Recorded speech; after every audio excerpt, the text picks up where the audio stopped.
Okay, well, as Australia heads to the polls on May 3rd, Sky News is ramping up its election coverage in the weeks leading up, of course. We're going to take you back now to Lane Cove in the seat of Bennelong in New South Wales, where AM Agenda host Laura Jays is based at the moment. Laura, back to you.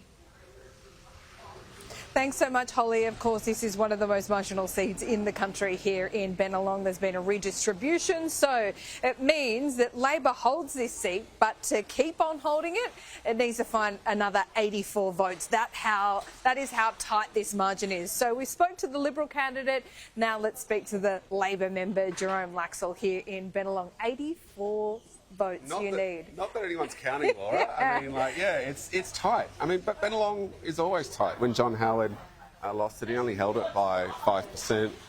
John Alexander first won it with 3%. Yeah, well, sure. But it's not one of these huge safe seats that you get in other parts of the country. It's always There's no such thing as safe anymore. Right. We've seen massive changes in the two-party system, but you've just come from door knocking as well. You tell me that a lot of people in this electorate don't like Dutton. Are they just telling you what you want to hear, though? What don't they like about him? Well, I think this area has changed a lot over the last 20 years. Peter Dutton's Liberals are not John Howard's Liberals. You know, the Liberal Party under Dutton are divisive, populist. You've got conspiracy theories that somehow get rewarded, conspiracy theorists that get rewarded through their programs. So they're telling me, oh, well, you've got Jared Rennick, the senator, who Peter Dutton wrote a handwritten reference for that said childcare workers infect children with the woke mind virus. Now, can you imagine had John Howard been the leader there? He would have totally slapped that down, ruled it out, heard nothing out of Peter Dutton. Yeah, so you've also got people like John Secker on the Labor side, right? So everyone's got not a member of Parliament. No, so it's a very but different thing. He was an endorsed member of the CFMEU that supported Labor for quite some time. I mean, I think we've taken a lot of action on the CFMEU. Yep. So people are raising Dutton, they're raising nuclear. Yep. They're not keen on that. And the fact that they recognise that I'm a local of 20 years, not just another blow-in. Okay, well, that's fair enough. You can have that mantle, absolutely. But, Jerome, be real with us. What are they saying about Anthony Albanese? And many people, when you door knock, say, we like you, but that's nice of them. Anthony Albanese's a weak leader. Do they say that to you? No, look, I think they recognise that the government's done a good job. Energy transition, providing some... I'm getting there. A good job on energy. You're not serious, on the transition to energy. We've got 40% renewable energy in the system. We're getting more, and that's big for him. Have gone up $1,300. Are people really saying, giving you kudos? Well, for that's the why energy we've got transition? energy rebates, but also we're investing in more of the cheapest form of new electricity. Are people really giving you credit on the doors for energy transition? Is that one on our renewable energy progress? Yes, they are. What about progress on bringing power prices down? Well, I think people around here know that the best way to put downward pressure on power prices is to invest in the cheapest form of energy. We need more new energy in the system. There's no evidence that it's the cheapest form of energy, Jerome. CSIRO, Laura. The CSIRO. What about the power bills that come every quarter? Well, that's why we need to invest in new forms of cheap energy. Nuclear, which costs $600 billion. Is that really working still, this campaign? In Bennelong it is. Really? Absolutely, yeah. Okay, well, we might see. So that's going to pick up the 84 votes that you need. Well, I think people want action on climate change here in this electorate. They want to see a transition. Still climate change here? Climate change. Not cost of living? Of course cost of living is still there, but you asked me what am I getting on the doors. They want a government that takes strong action on the environment, strong action on climate change, and they realise that the cheapest form of new energy, because we need new power in the system, we've got a lot of power exiting the system, the cheapest form of new energy is renewables. And I get that on the doors, I get that at street stalls, and they also know that nuclear is the most expensive. So you don't make power bills cheaper by putting in the most expensive form of You do know power. it's a 2025 election, not 2022. Are you trying to rerun that? You asked me what I was getting on the doors, I'm getting that on the doors. Okay.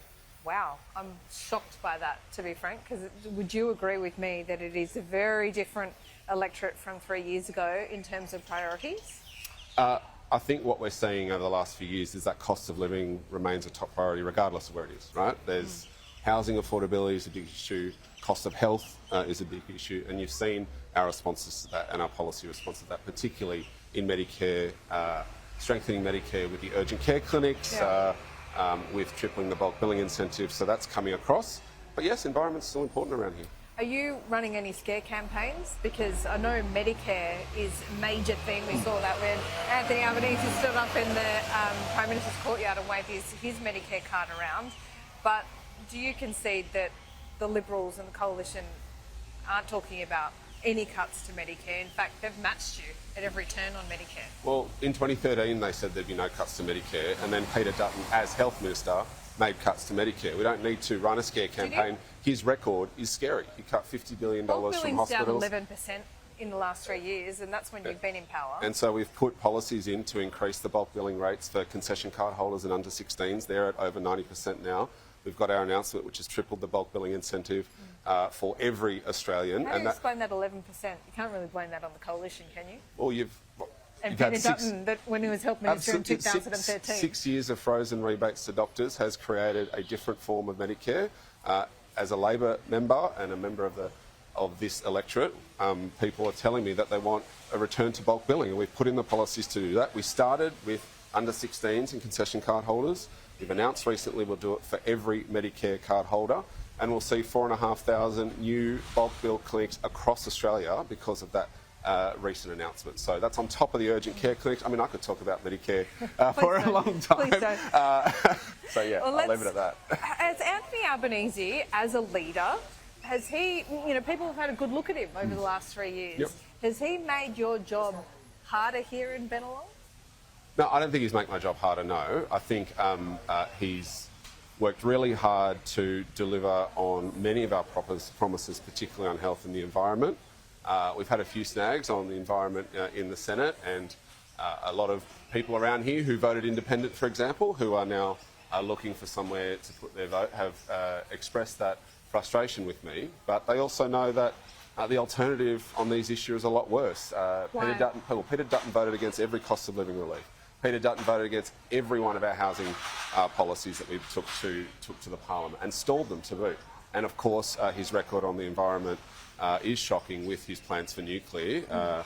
So, I think whilst they can have their grumbles with the government, I mean, who doesn't? And whilst they can have their grumbles with the Prime Minister, around here, they know the alternative is much worse. What are you going to change?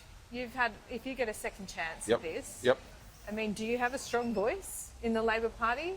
Probably a question for others. I think, but you're an important member. This is an important seat. It is an important seat, people want you to have a strong voice within the party. Do you have that? I'd like to think so. It'd be nice to see what others think of that. But I know that when we were talking of expanding the Medicare urgent care network, very early on I noticed that this part of the electorate didn't have access to one of those Medicare urgent care clinics. There's one in Top Ryde. There was nothing around here. So I pushed really hard within the party, and we got an announcement that one of the extra 50 is to be in Chatswood, which is right on the boundary, a nice hub there. So that was really good. We've got some more announcements to come between now and Election Day, but I've delivered $330 million worth of investment here into Bennelong, an electric bus depot at Macquarie Park, widening the Epping Bridge, supporting community groups. When you're in a marginal seat, isn't it? You get a lot more cash to spend. I work hard, Laura, and I always have. I've been a mayor for 5 years in the city of Ryde. I lived locally for 20 years on the council of 10. I know how to pull strings when I need to, and we've been able to deliver some good things here, and I hope to be given the opportunity. I've got a lot left in me. I mean, you saw what we did with the debit payments and fee-free digital, removing surcharges. That's something that I started, changed government policy, and we'll see the fruits of that later on this year. So fingers crossed. If you can't hold on to this seat, does it say something about you or something about Anthony Albanese? I try not to take things too personally, Laura. You win some, you lose some. And are you prepared for a loss? Yeah, of course I am. Like, I've won elections before, I've lost elections before. I go in there. I want to wake up on Sunday morning after the election knowing that I've done everything I can. Okay. And that's all I can do. One final question to you, and this is about the income tax cut top-up of $5 a week. I've got to say, it's pretty cynical public here this morning. I think you should have perhaps concentrated that $17 billion that it's going to cost into something a little bit more meaningful, like tax reform.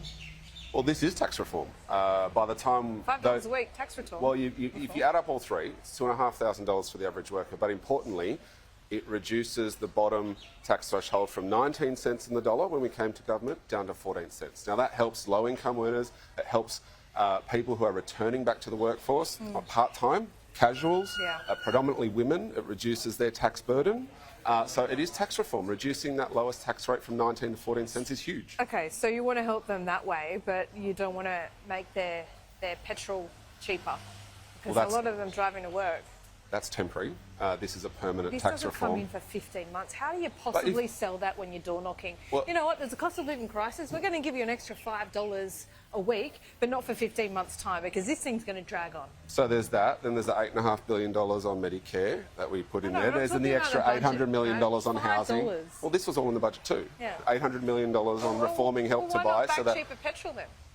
because that's a temporary fix. So it's is a the temporary energy fix. rebate, but you've made it a permanent feature because you can't bring electricity You asked prices about down. tax reform. This is about reforming that lowest tax rate from 19 cents down to 14 cents. That's a 25% reduction, which helps people get back into the workforce, particularly young families who want the person that looks after the kids at home to go back to work 2 days. Are any of the people you door knock as spicy as me? Or? Yes, they are actually. Are they? I get some crackers on the tell door us that. sometimes. Tell us that. You only tell us the good stuff. Of course I do. No, of course I do. No, we have some heated discussions, but always friendly, always respectful, and that's how it should be. Just like this Just one. like us.